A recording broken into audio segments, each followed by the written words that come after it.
వికారాబాద్ జిల్లా తాండూరు పట్టణంలోని సింధు డిగ్రీ కళాశాలలో తృతీయ సంవత్సరం పూర్తయిన విద్యార్థులు అన్ని ఫీజులు చెల్లించినా అదనంగా ఒక్కొక్క విద్యార్థి దగ్గర 5,000 రూపాయలు డిమాండ్ చేశారని ఆవేదన వ్యక్తం చేశారు. విద్యార్థులు మరియు విద్యార్థి సంఘం నాయకులు కళాశాల ముందు ధర్నా నిర్వహించారు. అనంతరం ఇదే విషయంలో ప్రిన్సిపాల్తో చర్చలు జరిగాయి. అదనపు ఫీజులు వసూలు చేస్తే చర్యలు తప్పవని కలెక్టర్ హెచ్చరించారు. ఇంకా 5,000 కట్టాలి ఖచ్చితంగా. మీరు రూపాయి తప్పకుండా అడిగితే మేడం మీ కాలేజ్ నాకు స్టేట్ అవసరం. మా తాండూరులో పిల్లల కోసం ఇంపార్టెంట్. స్టేట్ మొత్తం మీరు ఎవరు అడుగుతారు ఏం చేసి వేస్తారు. మన తాండూరులో మెయిన్ మీ కాలేజ్ కోఆపరేట్ చేయాలి మేడం. మరి రేపు ఇస్తారు మేడం సర్టిఫికేట్లు. రూపాయి కట్టాలి.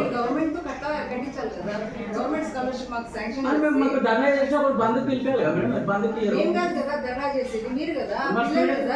మేనేజ్మెంట్ మీ స్కాలర్షిప్ మీకు వద్ద మేడం. పిల్లలు తీసుకుంటారు 100% పిల్లల దగ్గర మీకైతే ఇస్తారు కదా. పిల్లలు అంటే అది మనం కోఆపరేట్ చేసిన పిల్లలు వస్తారు మేడం. ఎప్పుడైనా ఎందుకు మీరు కోఆపరేట్ చేయలేదు? మీరు క్లాస్ నా స్టూడెంట్ తోటి అది కాదు మేడం. ఇప్పుడు మీకు సర్టిఫికేట్ ఎంబీఏ ఉంది మేడం. వాళ్ళు ఖచ్చితంగా మళ్ళీ సర్వర్ బిజీ. ఓకేనా.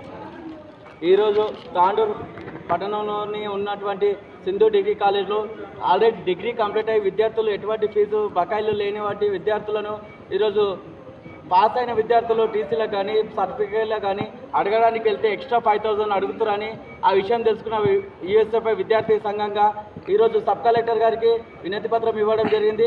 తక్షణమే సబ్ కలెక్టర్ గారు స్పందించి ఆడున్నటువంటి మేనేజ్మెంట్ కాల్ చేసి ఇమీడియట్లీ చెప్పారు, విద్యార్థులకు ఎటువంటి ఇబ్బంది పెట్టకుండా మీరు ఖచ్చితంగా విద్యార్థులకు సర్టిఫికేట్లు లేనిచో మీ కాలేజ్ సీజ్ చేస్తా అని సబ్ కలెక్టర్ గారు మేనేజ్మెంట్ గారికి బెదిరించడం జరిగింది.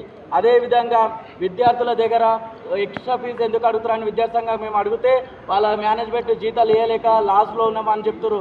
లాస్లో ఉంటే మాకేంది, నష్టంలో ఉంటే ఏంది, మేము కూడా మా విద్యార్థుల తరపు నుంచి ఏదైనా బకాయిలు గిట్టు ఉంటే మేము కట్టడానికి సిద్ధం ఉంటాం. కానీ విద్యార్థులు అందరూ ఫీజు క్లియర్ చేసారు. మీకు స్కాలర్షిప్ రాకపోతే అది ప్రభుత్వం తప్పు, మీ తప్పు.